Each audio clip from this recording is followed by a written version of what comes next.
I'm Angela with Angie.Knows.Loans, and today we're going to talk about income. We're going to talk about income because a lot of people have questions. They're like, Angela, I can afford that mortgage. I can afford it. Like, my rent is more than that mortgage. Why are you telling me I can't afford it, right? I will tell you about that, right? We'll talk about debt to income in part 2 because that's also another question that kind of relates to that. So here we go. Part 1, income.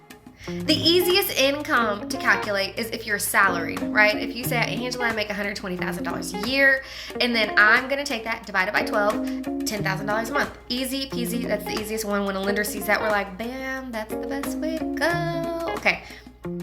But most people aren't salaried. So then we do hourly. If you're hourly and you say, I work 40 hours a week, it's guaranteed 40 hours a week. We take that hourly rate, times it by 40, times it by 52, divided by 12. If you're not good at math, I'm sorry.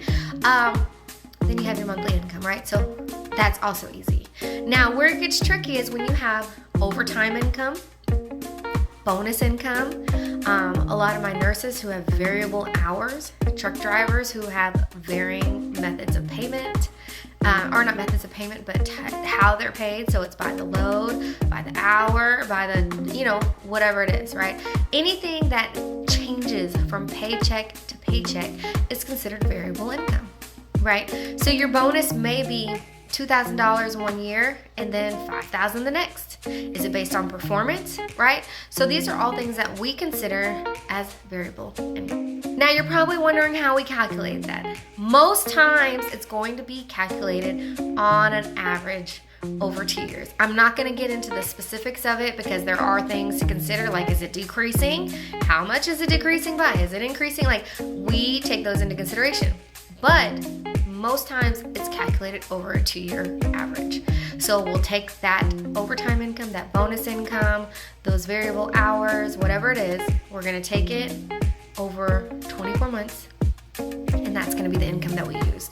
So let's say you worked overtime a ton in 2021, and then not so much in 2022. That's going to impact your overtime income. Or let's reverse it. If you worked, not a lot in 2021, not a lot in 2021, and then in 2022 you went heavy with overtime, and then in 2023 you kind of dialed back a little. Like, it's all averaged, right? So we're taking that into consideration because it's not guaranteed hours, right? Bonus, like I said, it's one of those things where it changes. So all that to say is that when we're calculating the income, those are the things that we are looking at. So what I say is work all the overtime hours you can, all the bonus hours you can. If you have more questions, follow up. All right, talk to you soon.